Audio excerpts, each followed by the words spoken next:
जय वीर बालाजी दोस्तों, कैसे हैं आप? आशा करता हूँ आप सब लोग बहुत अच्छे होंगे। दोस्तों, जय वीर बालाजी यूट्यूब चैनल में आप सबका स्वागत है। यहाँ पर मैं नई-नई डरावनी कहानियाँ, भूतिया कहानियाँ लेकर आता रहता हूँ।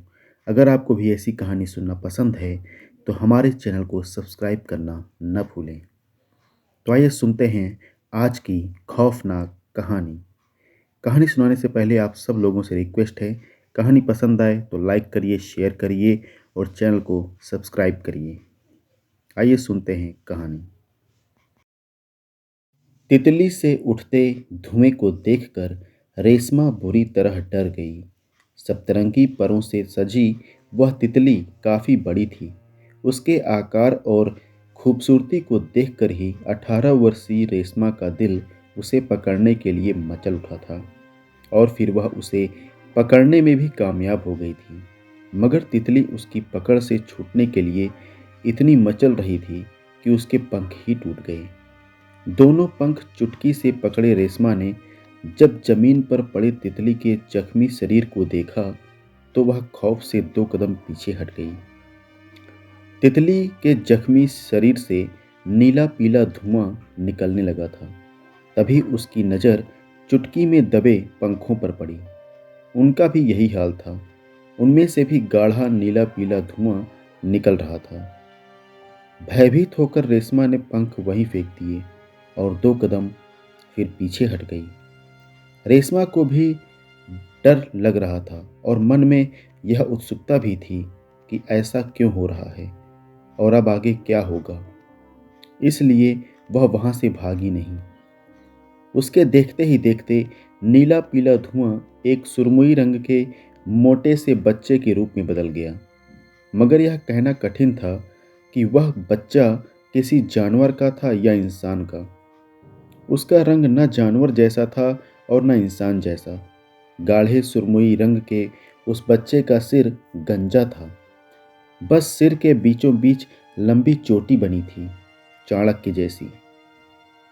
आंखों की जगह ऐसा लगता था जैसे कौड़ियां लगी हों। कान छोटे छोटे थे, मगर हाथी के कान जैसी बनावट वाले। उसके हाथ नदारत थे। कंधों से कान तक हरे रंग का तरल पदार्थ बह रहा था।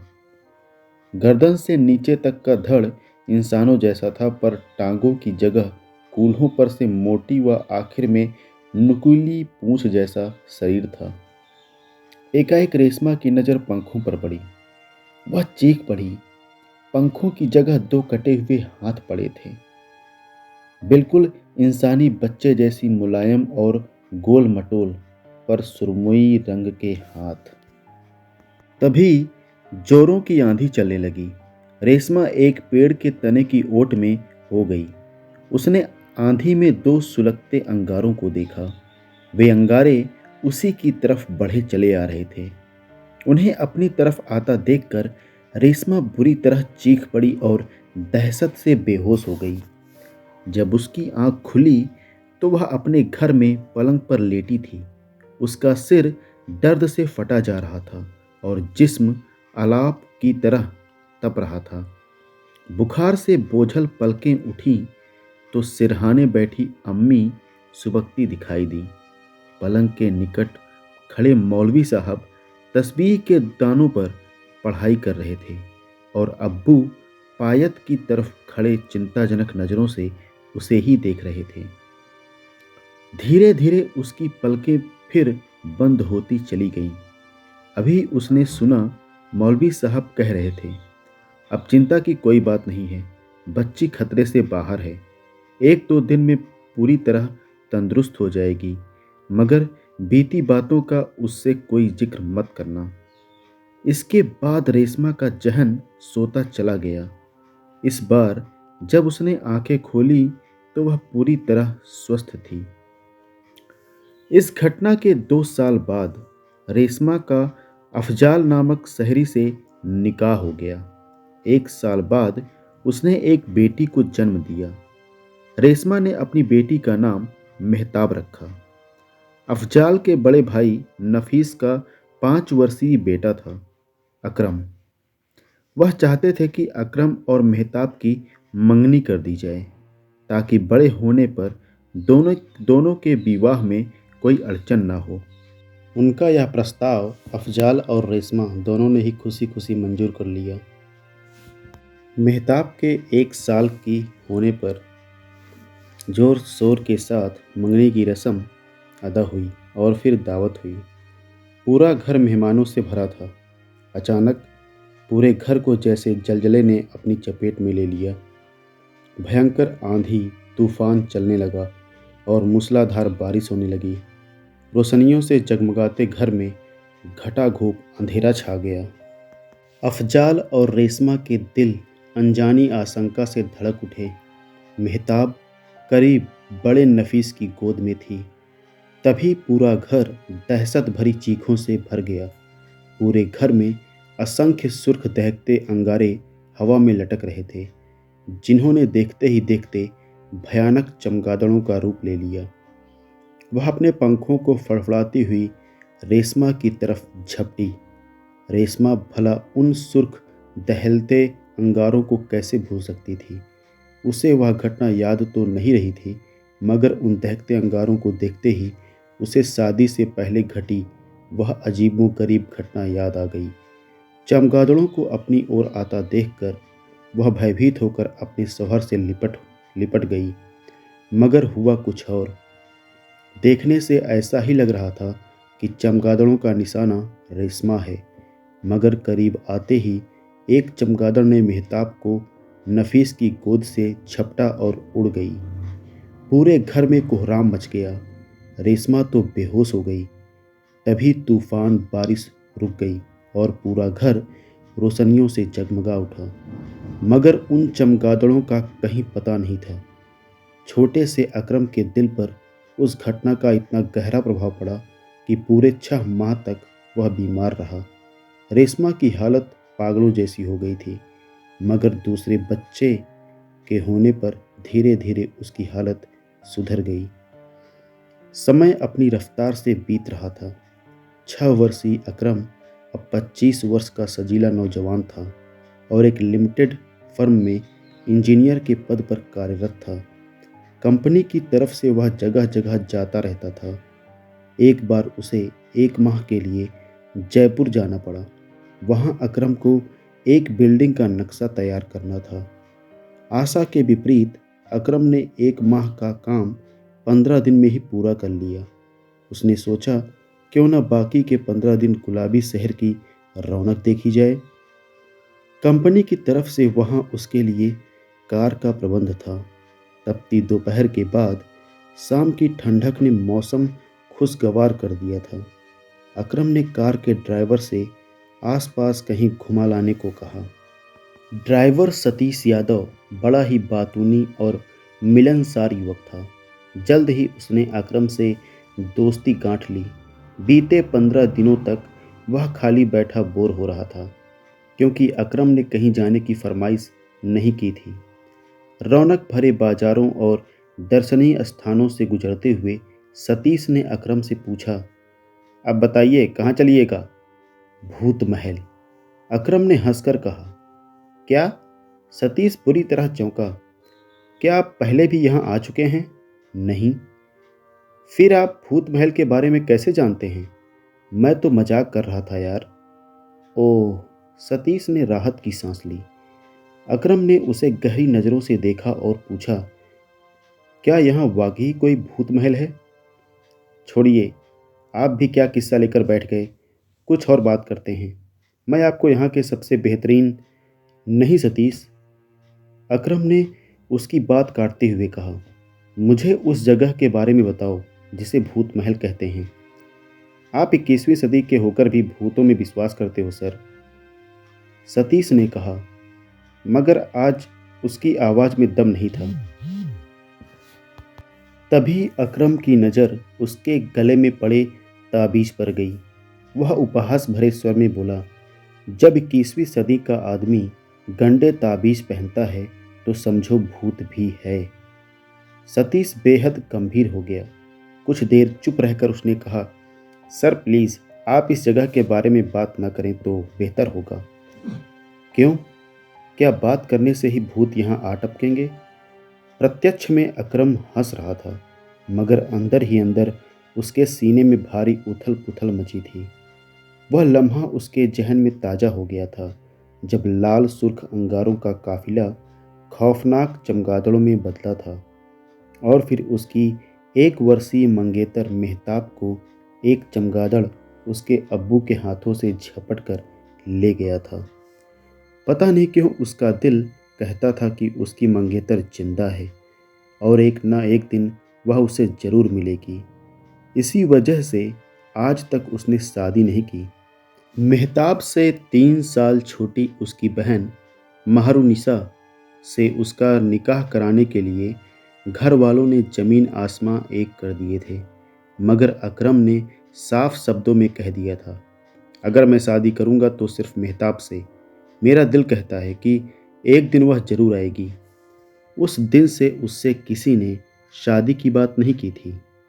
अकरम की हंसी को नज़रअंदाज कर सतीश ने गंभीर स्वर में कहा, यहाँ से करीब 200 किलोमीटर दूर एक बिहड़ जंगल है।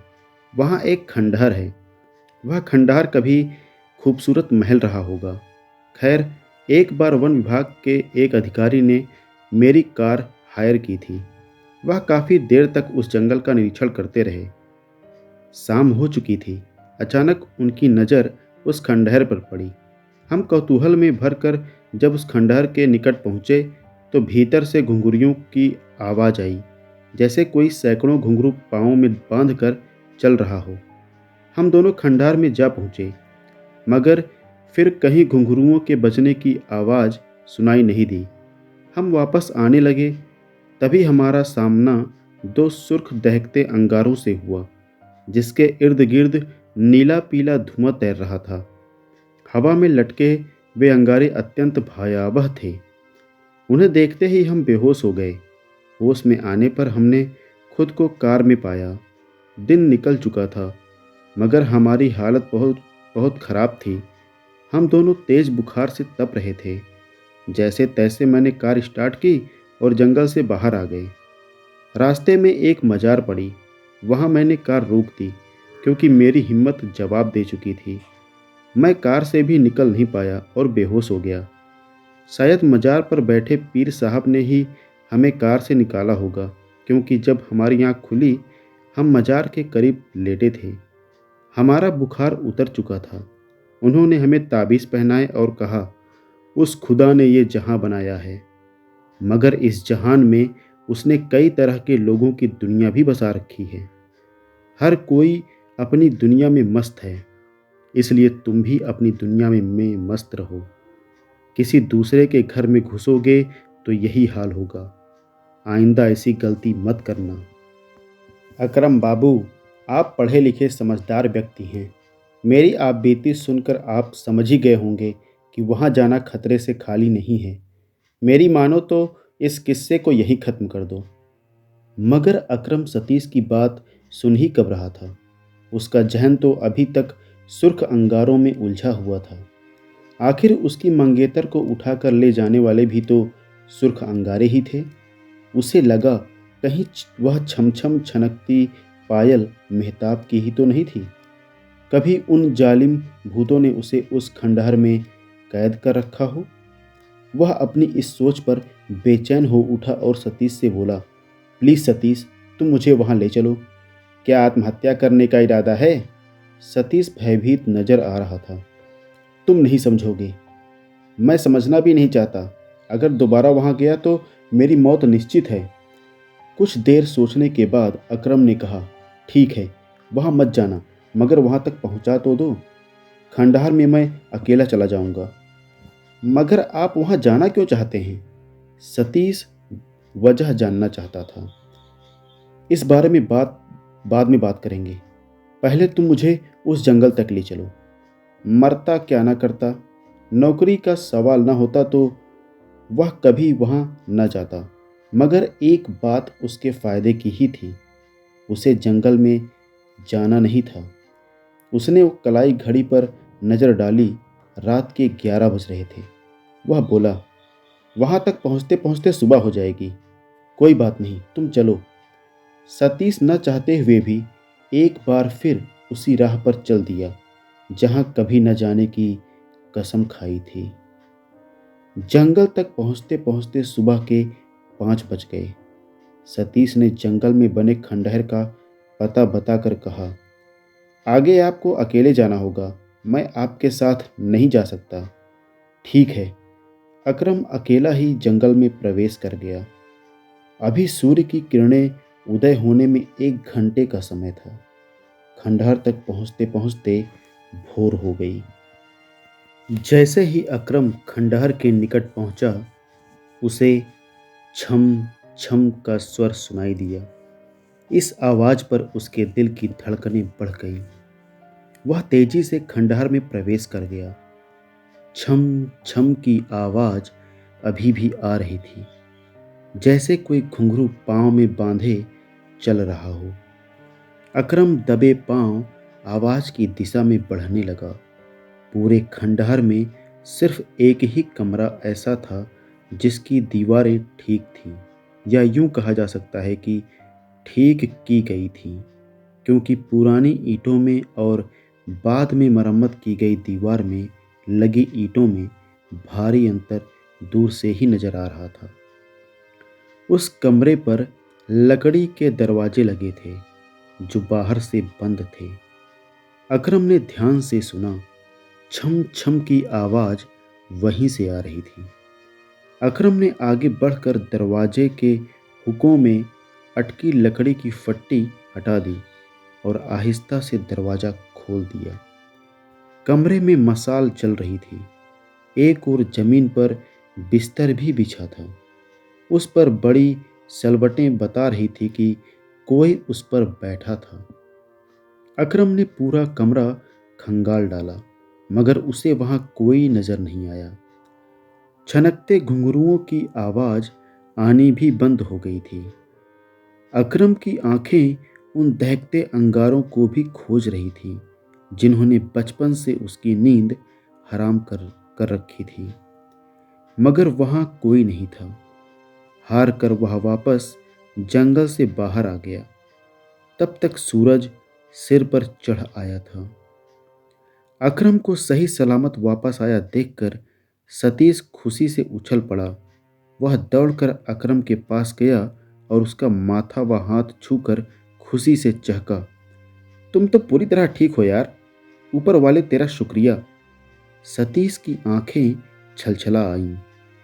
अकरम ने उसे सीने से लगा लिया और बोला, अब यहीं खड़े रहोगे या चलोगे भी? बहुत भूख लगी है यार। चलो। सतीश की कार की तरफ बढ़ गया। दोनों को देखकर कहना कठिन था कि दोनों में मालिक नौकर का रिश्ता है।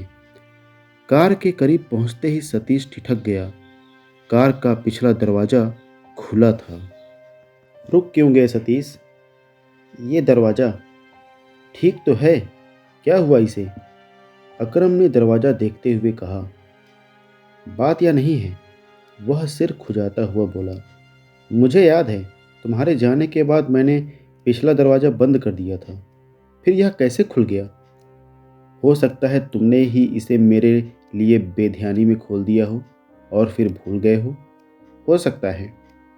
सतीश ने अपने सिर को झटका और ड्राइविंग सीट पर जा बैठा। तब तक अकरम भी पिछली सीट पर बैठ गया था। कार तेजी से अपनी मंजिल की तरफ बढ़ने लगी। शहर तक पहुंचते पहुंचते सतीश ने कई बार अकरम से सारी कहानी सुनी, मगर उसे उस पर यकीन नहीं आया कि वह पूरे खंडहर में घूम आया और उसे वहां कोई नहीं मिला। शहर के नामी रेस्टोरेंट के सामने कार रोककर सतीश ने अकरम की साइड का दरवाजा खोला। उसके बाहर निकलते ही सतीश ने फिर पूछा, क्या तुम्हें वहां दहकते सुरखंगारे भी नजर नहीं आए? नहीं, कहते हुए अकरम चौंक कर पलटा। क्या हुआ अकरम बाबू? सतीश ने घबरा कर पूछा। ऐसा लगा जैसे कोई मेरे पीछे हो, मगर यहां तो कोई नहीं। कभी कभी ऐसा होता है। चलो पहले पेट पूजा कर ली जाए, खाली पेट पता नहीं क्या क्या लगता है, कहकर अकरम हंसा। दोनों ने जमकर खाया और फिर कॉफ़ी का ऑर्डर दिया। अकरम ने महसूस किया सतीश पर अजीब सी बेचैनी सवार है। कार में भी उसने ऐसा ही कई बार महसूस किया, पर नज़रअंदाज कर गया। कॉफ़ी की चुस्की लेते हुए अकरम ने पूछा, क्या बात है सतीश, इतने परेशान क्यों हो? सतीश ने चौंक कर अकरम की तरफ देखा और बोला, अकरम बाबू, क्या आपने महसूस नहीं किया जो मैं कर रहा हूँ? क्या? वही खुशबू जो कार में भी आ रही थी, फूलों की? हाँ, आ रही है, अकरम ने तन कर बैठते हुए कहा। मगर मैंने सोचा तुमने कोई परफ्यूम लगाया होगा। नहीं, मैं लेडीज़ परफ्यूम नहीं लगाता। सतीश ने बुरा सा मुंह बनाया। फिर यह खुशबू? यही तो मैं सोच रहा हूँ। सतीश गंभीर हो उठा। तुम्हारा कहना है कि वहाँ कोई नहीं था। तुम्हारे आने पर कार का दरवाज़ा खुला होना और फिर फूलों की सुगंध। लगता है तुम्हारे साथ कोई बला यहाँ तक चली आई है। सतीश बुरी तरह डर गया। तुम बेवकूफ़ हो, अकरम ने कहा। भला तुम्हारे भेजे में इतनी सी बात नहीं आई कि भूत प्रेत जिन्न दिन के उजाले में सामने नहीं आते और ना ही कहीं आ जा सकते हैं? अरे हाँ, यह तो मैंने सोचा ही नहीं। सतीश ने राहत की सांस ली। लेकिन अकरम भीतर ही भीतर बेचैन हो उठा था। उसे खंडहर में मिली मसहरी और जलती मसाल का ख्याल आ रहा था और याद आ रही थी वह छम छम जो उसने अपने कानों से उस कमरे का दरवाज़ा खोलने तक सुनी थी। मगर उसने अपनी बेचैनी सतीश पर जाहिर नहीं की। शाम हो चुकी थी। दोनों ने कॉफ़ी खत्म की और वापस कार में आ बैठे। कार का दरवाज़ा खोलते ही अकरम ने फूल की महक को बहुत करीब से महसूस किया। जैसे उसके दरवाज़ा खोलते ही वह खुशबू कार में जा समाई हो। अपने खुदा को याद कर वह कार में जा बैठा। पिछले 19 सालों में वह पहली बार गहरी नींद सोया, अन्यथा उसे हर रात वे सुर्ख आंखें डराती थीं। खिड़की से धूप झनकर भीतर आ रही थी। अकरम ने उठकर भरपूर अंगड़ाई ली और जम्भाई भी, मगर उसका मुंह अगले ही पल खुला का खुला रह गया। उसकी आंखें हैरत से अपना कमरा देख रही थीं। वह तेजी से अन्य कमरों में पहुंचा। पूरा घर शीशे की तरह चमक रहा था। हर सामान करीने से सजा था। यहाँ तक कि रात को सोने से पहले उसने अपने कपड़े बेतरतीबी से सोफे पर फेंक दिए थे। उसके वे कपड़े अलमारी में तरीके से टंगे थे। जैसे ही वह डाइनिंग रूम में पहुंचा तो और भी हैरान हुआ। टेबल पर गर्मा गर्म नाश्ता लगा था। वह सीधा किचन में पहुंचा। किचन में आज पहली बार उसने कदम रखा था, क्योंकि वह जब से यहाँ आया था खाना पीना चाय नाश्ता सभी कुछ बाजार से बना बनाया मंगा कर खा रहा था। किचन भी साफ था। वहाँ के फर्श का गीलापन इस बात का सबूत था कि किसी ने वहाँ की ताजी ताजी सफाई की है। जैसे ही वह किचन से निकला, उसके नथुनों से फिर वही चिर परिचित सुगंध टकराई। वह बुरी तरह चकरा गया। वह सीधा बाथरूम में जा घुसा। कुछ देर बाद जब वह नहाकर निकला तो उसके चेहरे पर सुकून के भाव थे। मगर तभी उसने अपने कमरे से बाहरी दरवाजे की तरफ भागते कदमों की आवाज़ सुनी। रास्ते में लटके पर्दे ने भी ऐसी हरकत की जैसे उसे किसी ने हटाया हो। कौन है? कौन है यहाँ? वह चीखता हुआ बाहर आया। उसी समय दरवाजे पर किसी ने दस्तक दी। दरवाजे पर पहुंचकर उसने पूछा, कौन? सर, मैं हूँ आपका ड्राइवर सतीश। ओह तुम। तभी अकरम को एहसास हुआ कि वह बाथरूम से नंगा ही बाहर आ गया था।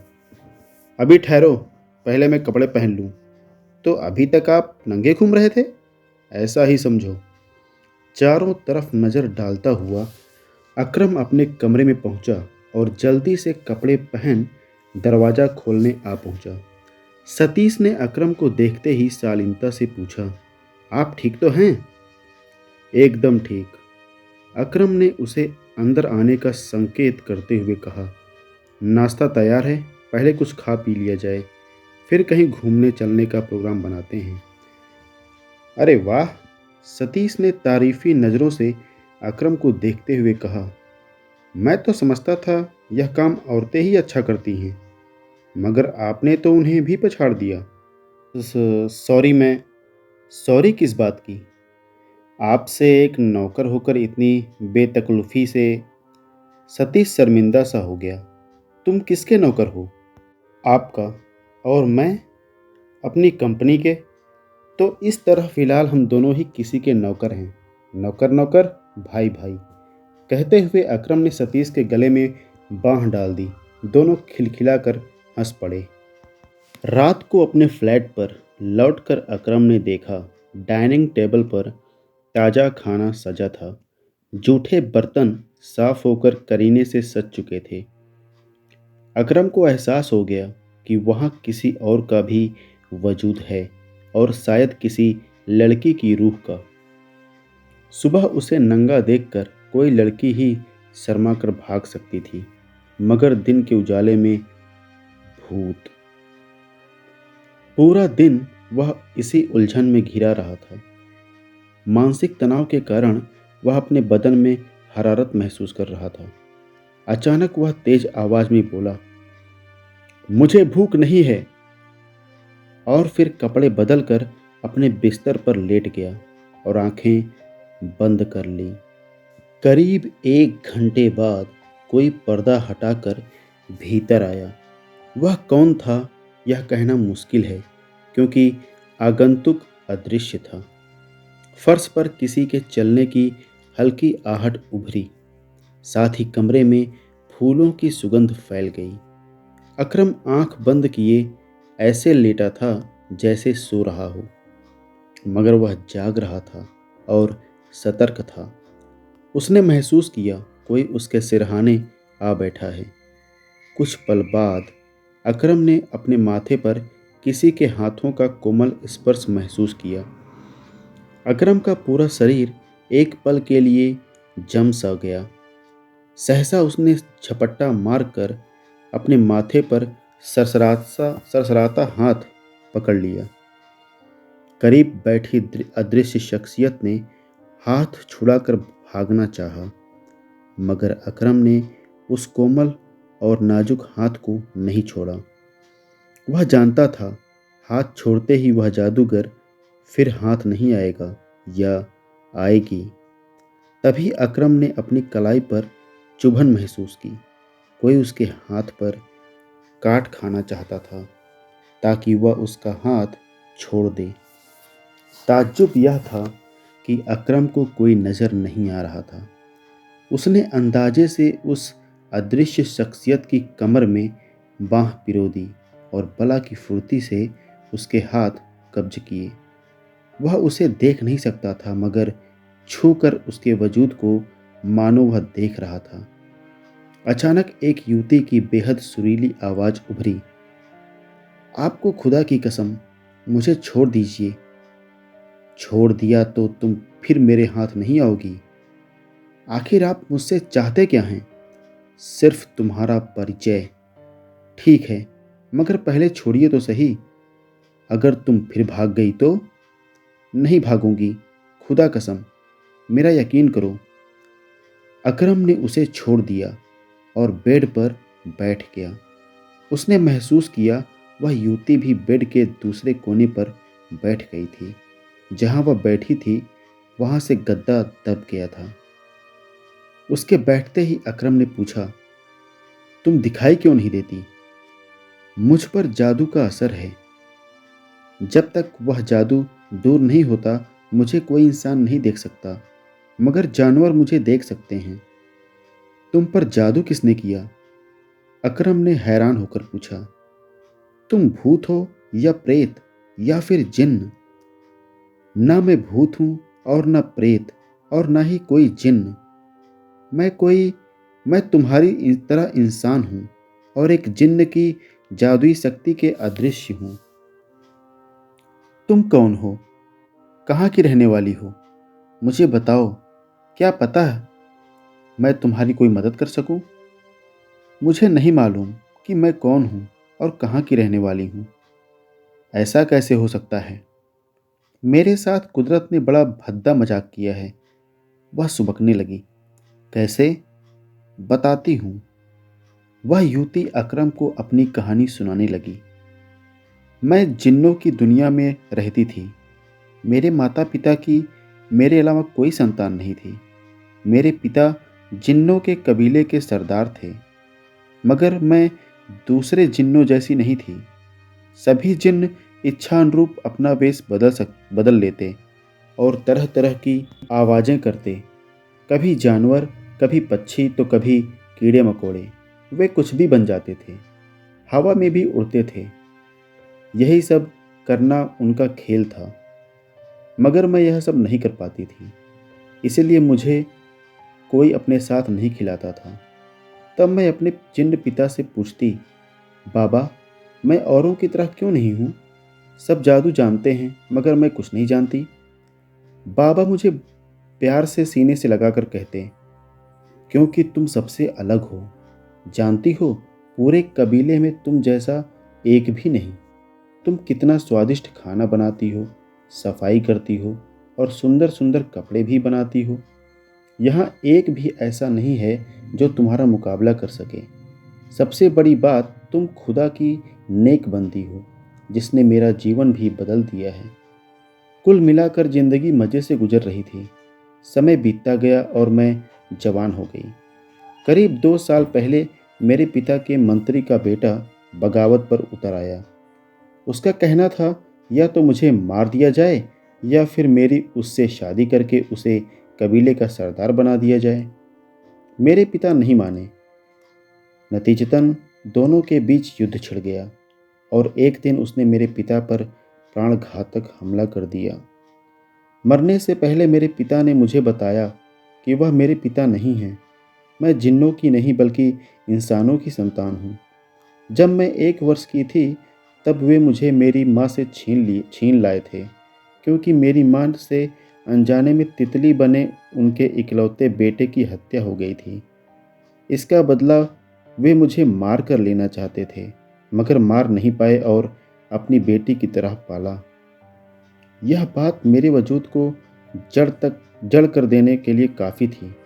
तभी वह दुष्ट जिन्न आका भी वहां आ पहुंचा, जो मुझसे शादी कर कबीले का सरदार बनना चाहता था।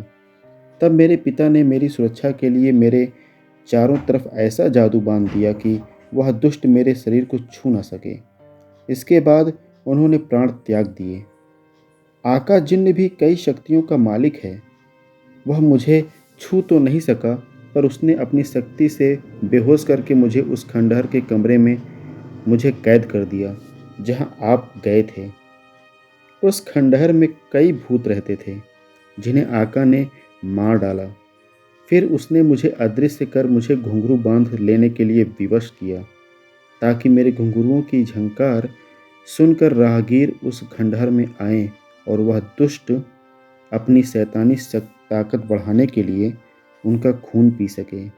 जिस दिन उसे वह शक्ति मिल गई जिससे वह बाबा के जादू को काट सके, उस दिन वह मुझे मारकर मेरा भी खून पी जाएगा। उसने मुझे बताया था, मेरा खून पीने के बाद वह दुनिया भर के जिन्नों का बादशाह बन जाएगा। क्योंकि एक इंसान होकर मेरी परवरिश जिन्नों ने की थी। अपनी पूरी कहानी सुनाकर वह चुप हो गई। तब अकरम ने पूछा, जब मैं खंडहर में गया था, तब वह जिन्न कहाँ था?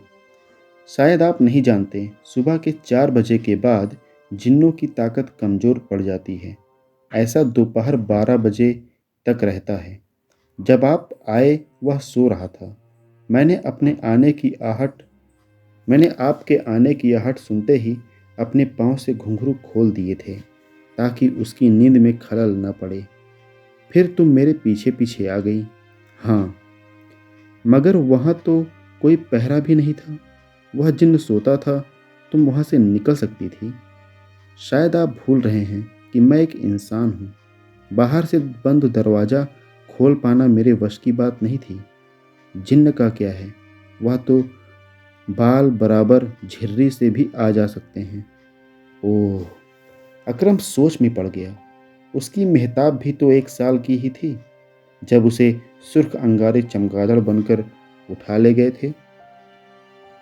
अगर वही मेहताब थी तो रेशमा से जरूर किसी जिन्न के बच्चे की अनजाने में हत्या हुई होगी। उसने मन ही मन अगले दिन अपनी चाची के पास फ़ोन करने का निश्चय किया। अकरम की खुशी का ठिकाना नहीं था। रेशमा से फ़ोन पर हुई बात से यह उलझन खत्म हो गई थी कि वह लड़की मेहताब है या नहीं। रेशमा ने अकरम को बताया था कि शादी से 2 साल पहले अनजाने में उसके हाथों एक अजीब से दिखने वाले बच्चे की मौत हो गई थी। वह मरने से पहले तितली बनकर घूम रहा था। अकरम ने बाजार से मेहताब के लिए मिठाई खरीदी। तभी उसकी नज़र कुछ दूर रखे पिंजरों पर पड़ी। उन पिंजरों में रंग बिरंगी चिड़िया तोते बंद थे। वहीं एक पिंजरे में सफ़ेद नेवला भी था। अकरम ने सफ़ेद रंग का नेवला पहली बार देखा था। उसने सोचा, मैं मेहताब को नहीं देख सकता, मगर यह नेवला उसे अवश्य देख लेगा। इसके साथ उसका मन भी लग जाएगा। अकरम ने वह नेवला खरीद लिया और घर जा पहुंचा। आ गए आप? लड़की की आवाज़ में खुशी थी। लो मिठाई खाओ। किस खुशी में? लड़की ने पूछा। मेरी खोई हुई मंगेतर मिल गई है। अच्छा? इस बार लड़की की आवाज़ में उदासी उतर आई। क्या तुम इस बात से खुश नहीं हो? नहीं, ऐसी कोई बात नहीं है, लड़की ने जल्दी से कहा। अगर तुम चाहो तो मैं तुमसे शादी। खुदा के लिए ऐसा मत कहिए, यह गुनाह है। वह तड़प उठी। क्यों, क्या बात है? अकरम गंभीर हो गया। मेरे जिन्न पिता ने मुझे बताया था, जिस दिन वे मुझे इंसानों की बस्ती से उठाकर लाए थे, उस दिन मेरी मंगनी हो चुकी थी। अगर मैं अपने घर जा सकी तो। कहते कहते वह चुप हो गई। अकरम के मन में गुदगुदी सी हुई। यह देखो सफ़ेद नेवला, मैं तुम्हारे लिए लेकर आया हूँ। दिन भर अकेली बोर होती होगी, अब इसके साथ खेलना। लड़की बहुत खुश हुई। उसने पिंजरा खोलकर नेवला हाथों में उठा लिया। हवा में लटके नेवले को देखते हुए अकरम ने कहा, मैं तुम्हारा नाम मेहताब रखा है, तुम्हें पसंद है? बहुत अच्छा नाम है। वह यूं खिलखिलाई जैसे कहीं घंटियां बजी हों। जयपुर का काम खत्म हो चुका था। अकरम अपनी पैकिंग में जुटा था। तभी वहां मेहताब आई। अदृश्य मेहताब के हाथों में नेवला देखकर अकरम को उसकी मौजूदगी का एहसास हो जाता था। मेहताब ने पूछा, कहीं जा रहे हैं? मुझे वापस दिल्ली जाना है। यहाँ मेरा काम खत्म हो चुका है। आप जा रहे हैं और मैं? आप भी मेरे साथ चल रही हैं। मगर ऐसे कब तक मैं आप पर बोझ बनी रहूंगी? मेहताब उदास स्वर में बोली। तुम बोझ हो? अकरम ने दुखी लहजे में कहा। आज के बाद ऐसी गलत बात मुंह से भी मत निकालना, वरना मैं नाराज हो जाऊंगा। अच्छा बाबा, गलती हो गई। अचानक अकरम ने मेहताब की तरफ घूमकर पूछा, एक बात पूछना चाहता हूँ तुमसे। पूछिए। तुम्हारे ऊपर किए हुए इन जादुओं का असर कैसे खत्म होगा? आका जिन्न की मौत से। ओह! अकरम चौंका।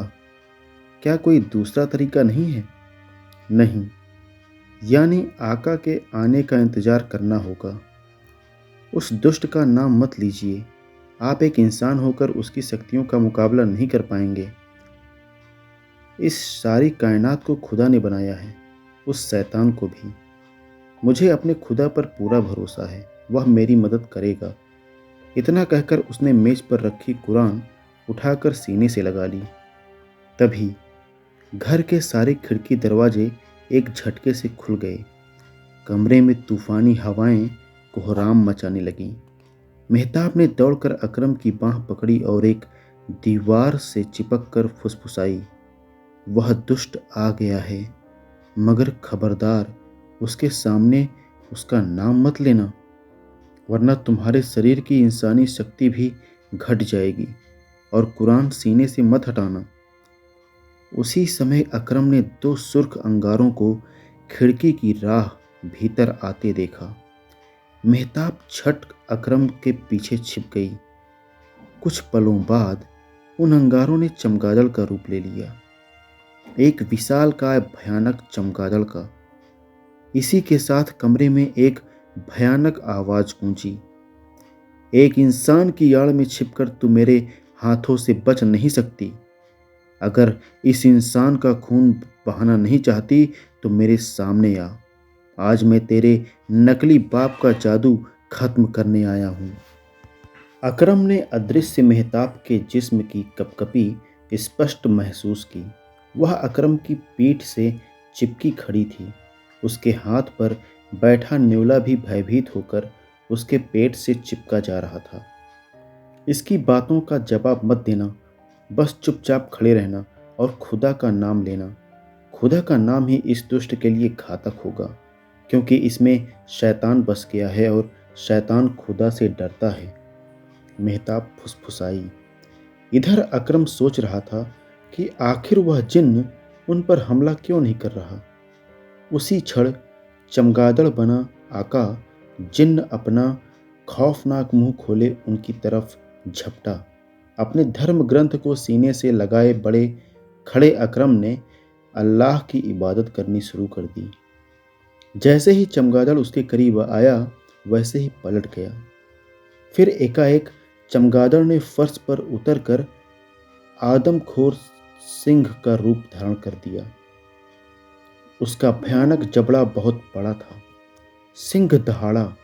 उसकी दहाड़ से घर की दरो दीवार तो क्या अकरम का कलेजा भी कांप गया। वह बुरी तरह डर गया था। मेहताब भी डर रही थी, मगर उसे मालूम था जब तक अकरम के हाथ में कुरान शरीफ है वह उनका कुछ नहीं बिगाड़ सकता। एकाएक आका जिन्न ने पैंतरा बदला और पलक झपकते ही सांप बन गया। वह तेजी से जमीन पर रेंगता हुआ अकरम की तरफ बढ़ा। या अल्लाह मदद कर, मेहताब चीखी। इसे रोकने के लिए कुरान शरीफ को जमीन से लगाना होगा, जो दोखज मिलने से भी बड़ा गुनाह है। अब क्या होगा। विषैला फनधारी सांप अकरम से 1 फीट दूर ही था कि तभी चूं चूं करता न्योला मेहताब की गोद से निकल सांप के फन पर झपट पड़ा। न्योले ने झपट कर सांप के फन को पकड़ लिया था, मगर तभी सांप ने अपने शरीर को न्योले पर लपेट लिया। न्योले के हलक से अजीब सी आवाजें निकलने लगीं। शायद उसका दम घुट रहा था, मगर फिर भी उसने सांप के फन में अपने दांत गड़ाए रखे। दोनों के शरीर फर्श पर लोट-पोट हो रहे थे। सहसा न्योले ने काफी मुश्किल से अपने दांतों का दबाव सांप के फन पर बनाया।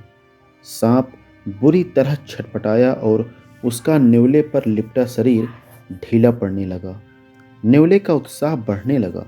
उसने जोश में भरकर अपने दोनों अगले पंजों से उसके फन को कसकर पकड़ा और दांतों में दबा फन नोच डाला। सांप बुरी तरह तड़पा, मगर न्योले का इरादा उस पर जरा भी दया करने का नहीं था। उसने उसके फन को उधेड़ना शुरू कर दिया। कुछ ही देर में उसने पूरे सांप के टुकड़े टुकड़े कर दिए। पसीनों में सराबोर अकरम ने देखा सांप के टुकड़ों से नीला पीला धुआं उठने लगा था। धीरे धीरे वह टुकड़े एक जिन्न के शरीर के टुकड़ों में बदल गए और फिर पुनः धुआं बनकर आकाश की तरफ उड़ गए। अकरम ने अपनी धार्मिक पुस्तक को माथे से लगाकर छुआ और वापस मेज पर रख दिया। तभी अजान की आवाज़ उसके कानों में पड़ी। वह वहीं नमाज पढ़ने बैठ गया। नमाज अदा कर वह कमरे से निकला तो देखा एक पर्दा नशी युवती गीले सफ़ेद न्योले को कपड़े से पोंछ रही थी। मेहताब। अकरम की आंखों में खुशी के दिए टिमटिमा रहे थे, मगर अपने चांद के चेहरे पर पर्दा देखकर वह बोला, यह पर्देदारी किस लिए? सबसे पहले मेरी सूरत मेरे मंगेतर को देखने का हक है। ओह! उसकी आंखों में शरारत नाच उठी। क्या मालूम उन साहब का निकाह हो चुका हो, तो मैं उनकी नौकरानी बनकर जीवन गुजार दूंगी। सोच लो, फैसला तुम्हारे हाथ में है। चाहो तो मुझ कंवारे का घर आबाद कर सकती हो। खुदा से डरिए अकरम साहब। मेहताब को गुस्सा आ गया। अरे बाप रे, ये तेवर! और अभी जो मुझसे चिपकी खड़ी थी। मैं डर गई थी। वह शर्मिंदगी भरे लहजे में बोली, अच्छा, अगर मैं तुम्हें तुम्हारे घर वालों और तुम्हारे होने वाले शौहर से मिलवा दूं तो? सच? क्या आप उन्हें जानते हैं? मेहताब की आवाज़ खुशी से चहक रही थी। हाँ, अकरम ने लापरवाही से कंधे उचकाते हुए कहा, मगर बदले में मुझे क्या मिलेगा? वह सोफे पर पसर गया। दुआएं दूंगी। हर समय खुदा से तुम्हारी व तुम्हारे परिवार की सलामती की दुआ करूंगी। यह तो ज्यादती है। अकरम ने माथे में बल डालकर कहा, मुझसे निकाह नहीं करोगी, मगर अपने शौहर के साथ रहते हुए मेरी सलामती की दुआ करना तुम्हें मंजूर है? अकरम साहब, वह खौफजदा हो गई। अरे पगली, तुम अब तक मुझे नहीं पहचानी। मैं तो तुम्हें उसी पल पहचान गया था जब मैंने खंडहर का किस्सा अपने ड्राइवर से सुना था। कौन हैं आप? उसने हैरान होकर पूछा। मैं तुम्हारे ताया अब्बू का बड़ा बेटा अकरम हूँ, जिससे तुम्हारे अम्मी रेशमा और अब्बू फजल ने तुम्हारी मंगनी उस वक्त की थी जब तुम केवल 1 साल की थी। चची जान के हाथों का जिन्न का बच्चा मारा गया था। बदले में वे तुम्हें उठाकर ले गए। वह खौफनाक रात मैं कभी नहीं भूला, जब पूरे घर में दहकते सुर्ख अंगारे भर गए थे और फिर उन्होंने चमगादड़ों का रूप ले लिया था। तुम मेरे अब्बू की गोद में थी। चमगादड़ ने तुम्हें उनसे झपट लिया था। जानती हो, तुम्हारे इंतजार में मैंने आज तक शादी नहीं की। घर वालों ने एड़ी चोटी का जोर लगा दिया था कि मैं अपना घर बसा लूं, मगर मेरा दिल कहता था एक दिन तुम मुझे जरूर मिलोगी, और देखो, मिल गई। अकरम की आंखों में नमी उतर आई थी। रोती हुई मेहताब दौड़कर अकरम के पैरों में गिर पड़ी। मुझे माफ कर दीजिए, मैं हकीकत से अनजान थी। तो क्या अब मैं आपकी सूरत देख सकता हूँ? अकरम ने मेहताब को कंधों से पकड़कर उठाते हुए कहा। जवाब में मेहताब ने अपना घूंघट पलट दिया। अकरम की आंखें चकाचौंध हो गईं, जैसे बदली की ओट से चांद निकल आया हो। मेहताब किसी अप्सरा सी खूबसूरत थी। तभी दरवाजे पर दस्तक हुई। अकरम ने देखा, सतीश आया था। घर में एक बहुत सुंदर लड़की को देखकर वह चौंका, मगर जब हकीकत पता चली तो वह मेहताब और अकरम को यूं देखने लगा जैसे वे दोनों अजूबा हों। जब अकरम मेहताब के साथ अपने घर पहुंचा और घर वालों को हकीकत का पता चला, तो सभी के चेहरे हैरत, गर्व, खुशी और उत्साह से दमक उठे। तो दोस्तों, आज की कहानी यहीं पर समाप्त हो चुकी है। अगर आपको कहानी पसंद आई है तो लाइक करिए, शेयर करिए, और अगर आप चैनल पर नए हैं तो चैनल को सब्सक्राइब करना मत भूलिएगा। तो मिलते हैं अगली कहानी में, तब तक के लिए जय वीर बालाजी।